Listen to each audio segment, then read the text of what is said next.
ಪಶ್ಚಿಮ ಬಂಗಾಳದಲ್ಲಿ ಭಾರೀ ಅಕ್ರಮ. ದಕ್ಷಿಣ 24 ಪರಗಣದ ಗ್ರಾಮವೊಂದರ ಭೂಗತಗುಂಡಿಯಲ್ಲಿ ಪತ್ತೆಯಾದ ಲಕ್ಷಾಂತರ ರೂಪಾಯಿ ಮೌಲ್ಯದ ಔಷಧಿಗಳ ದಾಸ್ತಾನು. ಪಶ್ಚಿಮ ಬಂಗಾಳದ ಫಾಲ್ಟಾ ವಿಧಾನಸಭಾ ಕ್ಷೇತ್ರದ ಹಿಂಚಬೇರಿಯ ಗ್ರಾಮದಲ್ಲಿ ನೆಲದಡಿಯಲ್ಲಿ ಹುಟ್ಟುಹಾಕಿದ್ದ ಭಾರೀ ಪ್ರಮಾಣದ ಔಷಧಗಳ ದಾಸ್ತಾನನ್ನು ಸ್ಥಳೀಯರು ಪತ್ತೆ ಹಚ್ಚಿದ್ದಾರೆ.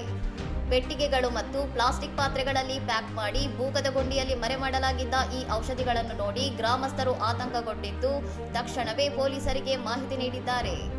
ಘಟನಾ ಸ್ಥಳಕ್ಕೆ ಧಾವಿಸಿದ ಅಧಿಕಾರಿಗಳು ಔಷಧಿಗಳನ್ನು ವಶಪಡಿಸಿಕೊಂಡಿದ್ದು ಅವುಗಳ ಮೂಲ ಮಾಲೀಕತ್ವ ಮತ್ತು ಅವು ಸರ್ಕಾರಿ ಪೂರೈಕೆ ಸರಪಳಿಯ ಭಾಗವೇ ಎಂಬುದರ ಕುರಿತು ತನಿಖೆ ಆರಂಭಿಸಿದ್ದಾರೆ.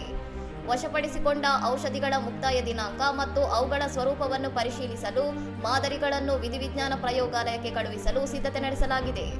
ಫಾಲ್ಟಾ ಪ್ರದೇಶದಲ್ಲಿ ಇತ್ತೀಚಿನ ದಿನಗಳಲ್ಲಿ ವೈದ್ಯಕೀಯ ಸಾಮಗ್ರಿಗಳು ಅಕ್ರಮವಾಗಿ ಪತ್ತೆಯಾಗುತ್ತಿರುವುದು ಸ್ಥಳೀಯರ ಆಕ್ರೋಶಕ್ಕೆ ಕಾರಣವಾಗಿದ್ದು ಸಮಗ್ರ ತನಿಖೆಗೆ ಒತ್ತಾಯಿಸಿದ್ದಾರೆ.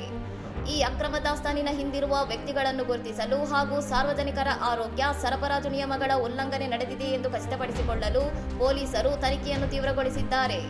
ಇನ್ನಷ್ಟು ಸುದ್ದಿಗಳಿಗಾಗಿ ನೋಡ್ತಾ ಇರಿ ಸೌರಂ ಟಿವಿ.